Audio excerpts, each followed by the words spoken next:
তোমরা যারা ক্লাস 11 বা একাদশ শ্রেণীর সেকেন্ড সেমিস্টারের ছাত্রছাত্রী রয়েছে, এখন তোমাদের হিস্ট্রি বা ইতিহাস সাবজেক্টের ক্লাস রয়েছে। আজকের ক্লাসে আমি তোমাদের এই ক্লাস 11-এর সেকেন্ড সেমিস্টারের একটি মডেল কোশ্চেন পেপার বা স্যাম্পল কোশ্চেন পেপার নিয়ে আলোচনা করব। এই মডেল কোশ্চেন বা স্যাম্পল কোশ্চেন পেপারটি তোমাদের কাউন্সিল বা উচ্চ মাধ্যমিক শিক্ষা পর্ষদ থেকে পাঠানো হয়েছে। অর্থাৎ কীরকম তোমাদের এই হিস্ট্রি সাবজেক্টের প্রশ্নপত্র হবে সে সম্পর্কে যাতে তোমাদের একটা স্বচ্ছ ধারণা জন্মায়, সেই জন্যই কিন্তু এরকম একটা স্যাম্পল কোশ্চেন পেপার বা মডেল কোশ্চেন পেপার পাঠানো হয়েছে। তোমরা এই মডেল কোশ্চেন পেপারটি দেখে নাও, অর্থাৎ তোমরা বুঝতে পারবে এই প্রশ্নপত্রের মাধ্যমে তোমাদের কিভাবে প্রশ্ন করা হবে, অর্থাৎ তোমাদের কীরকম প্রশ্নপত্রের মান থাকবে, প্রত্যেকটা প্রশ্নের মান তোমরা বুঝতে পারবে। আমি সরাসরি এই প্রশ্নপত্রটি আলোচনায় চলে যাচ্ছি, তোমরা এই গুরুত্বপূর্ণ ভিডিওটি দেখে নাও। তোমাদের মোট 40 নম্বরের পরীক্ষা হবে। তোমাদের বিভাগ ক, বিভাগ খ এবং বিভাগ গ এই তিনটে বিভাগ থেকে প্রশ্ন করা হবে।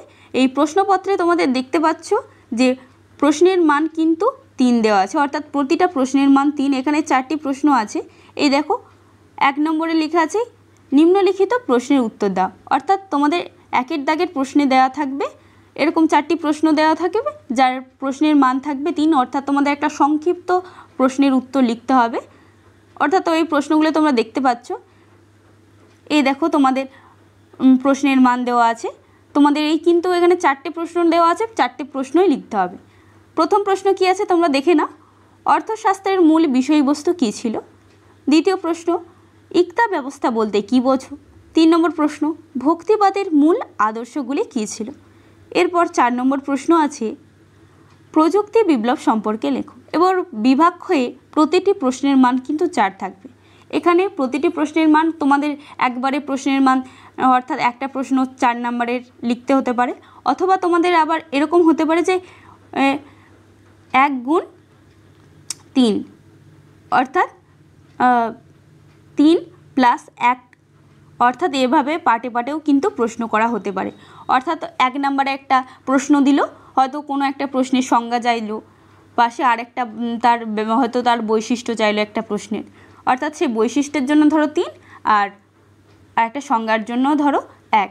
এইভাবে কিন্তু তোমাদের 4 নম্বর ধরা হবে। এইভাবে অর্থাৎ এখানে বিভাগ ক্ষয়ে তোমাদের পাটে প্রশ্ন আসবে, কিন্তু বিভাগ কয়ে একটা প্রশ্নই লিখতে হবে 3 নম্বরের। প্রতিটা প্রশ্নের মান কিন্তু 3, অর্থাৎ তোমরা দেখতে পাচ্ছ এই বিভাগ কয়ে 4টে প্রশ্ন আছে, এই 4টে প্রশ্ন কিন্তু 3 নম্বরে লিখতে হচ্ছে। কিন্তু এই বিভাগ ক্ষয়ে বিভাগ ক্ষয়ে যে প্রশ্ন আছে তার নাম্বার হচ্ছে 4, অর্থাৎ একটা প্রশ্ন 4 নম্বরেরও আসতে পারে, আবার একটা প্রশ্ন আবার পাটে ভেঙেও আসতে পারে। অর্থাৎ তো 1 নম্বরে একটা প্রশ্ন দেবে আর একবার প্রশ্ন দিল একটা 3 নম্বরে, এরকমভাবে প্রশ্ন পাটে ভেঙে আসতে পারবে। তোমরা দ্বিতীয় 2-এর দাগের প্রশ্নটা দেখে নাও, নিম্নলিখিত প্রশ্নের উত্তর দাও। এখানে তোমাদের দেখতে পাচ্ছ এই 5টা প্রশ্ন আছে। এখানে কিন্তু কোনো রকম এক্সট্রা প্রশ্ন দেওয়া নেই, দেখতে পাচ্ছ কোনো রকম এক্সট্রা প্রশ্ন নেই, কোনো অথবা নেই, এক্সট্রা প্রশ্ন নেই। তোমাদের এই 5টাই লিখতে হবে। এই 2-এর দাগের আগের 1 নম্বরের মতোই এখানেও কিন্তু লিখতে হচ্ছে। অর্থাৎ 2-এর দাগের তোমরা দেখতে পাচ্ছ 1 নম্বর প্রশ্ন কি আছে তোমরা দেখে নাও, বারুণীর ফতেহ-ই জাহানদারিতে রাজনীতি সম্পর্কে কি ধারণা ছিল, অর্থাৎ সেই ধারণার সম্পর্কে লিখতে হবে সংক্ষিপ্ত উত্তর। এরপর 2 নম্বর প্রশ্ন কি আছে দেখে নাও, নয়া রাজতন্ত্রে টমাস ক্রমওয়েলের ভূমিকা কী ছিল বা কী অবদান ছিল তার সম্পর্কে আলোচনা করতে হবে বা লিখতে হবে। এরপর 3 নম্বর প্রশ্ন, মনসবদারি ব্যবস্থা কি, এর বৈশিষ্ট্যগুলি আলোচনা করো। এরপর 4 নম্বর প্রশ্ন কি আছে তোমরা দেখে নাও, সুফি আন্দোলনের ফলাফল লেখো বা সুফি আন্দোলনের ফলাফল আলোচনা করো। এইভাবে তোমাদের প্রশ্ন আসতে পারে। তোমাদের এখানে দেখতে পাচ্ছ 5-এর দাগের আরও একটা প্রশ্ন আছে, মুদ্রণ বিপ্লব কি। এখানে কিন্তু এই যে মনসবদারি ব্যবস্থা কি, এটা 1 নম্বরে দেখতে পাচ্ছ। এখানে তোমাদের প্রশ্নের মান দেওয়া আছে 1 + 3, অর্থাৎ তোমরা দেখতে পাচ্ছ এখানে মনসবদারি ব্যবস্থার জন্য কিন্তু 1 নম্বর দেওয়া হয়েছে। আর এর বৈশিষ্ট্য, অর্থাৎ আমি যেমনটা বললাম যে কোনো একটা সংজ্ঞা দিতে পারে বা তার পাশে হয়তো তার সেই বৈশিষ্ট্য কটা চাইতে পারে, সেই ধরো বললো যে 3টে বৈশিষ্ট্য বা 4টে বৈশিষ্ট্য লেখো, তখন কিন্তু তার বৈশিষ্ট্যের জন্য 3 বা 4 ধরা হবে, 3 ধরা হবে, বা তার জন্য একটা সংজ্ঞার জন্য 1 নাম্বার। এইভাবে কিন্তু তোমাদের ভেঙে বা পার্টে প্রশ্ন আসতে পারে, বা একটানা প্রশ্ন 4-এ একবারেও আসতে পারে। যেমন এখানে মুদ্রণ বিপ্লব কি, এটা 1 নম্বরের প্রশ্ন। আবার ইউরোপ মুদ্রণ বিপ্লবে আরবদের অবদান বা আরবদের ভূমিকা, এই প্রশ্নটা তোমাদের 3 নাম্বার। অর্থাৎ বুঝতে পারছো যে 4 নাম্বার এখানে হয়ে যাচ্ছে। এইভাবে পার্টেও প্রশ্ন আসতে পারে। এরপর তোমরা দেখতে পাচ্ছ বিভাগ গ আছে। বিভাগ গয়ে কিন্তু প্রতিটা প্রশ্নের মান 8, অর্থাৎ 8 নম্বরে একটা বড় প্রশ্নের উত্তর লিখতে হবে। এখানে কিন্তু অথবা আছে, তোমরা দেখতে পাচ্ছ এই যে অথবা রয়েছে।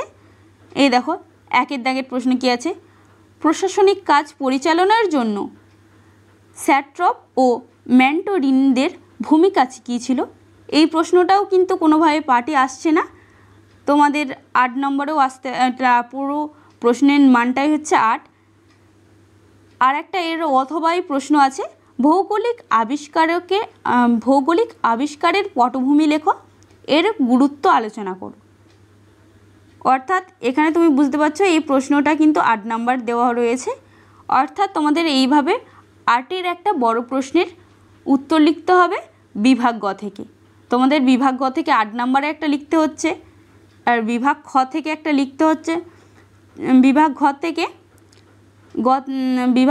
লিখতে হচ্ছে 5টা লিখতে হচ্ছে 4 নাম্বারের, তোমরা দেখতে পাচ্ছ। এবং বিভাগ ক, এই যে বিভাগ ক থেকে 3টে লিখতে হচ্ছে, বিভাগ ক থেকে 4টে লিখতে হচ্ছে। এই 4টের প্রশ্নের মান কিন্তু 3, অর্থাৎ 3 করে। এই দেখো 12 নাম্বার দেওয়া আছে।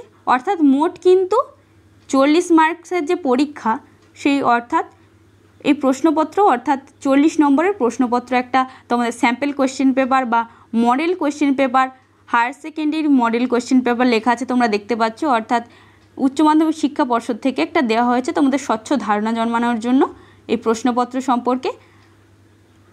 আজ এই ক্লাসে এই ছিল আলোচনা। সেকেন্ড সেমিস্টারের কেমন প্রশ্নপত্র হবে তোমরা বুঝতে পারলে। ভালো লাগলে অতি অবশ্যই লাইক করো, শেয়ার করো বন্ধুদের, কারণ তারাও যাতে এই প্রশ্নপত্রের বিষয়টি বুঝতে পারে।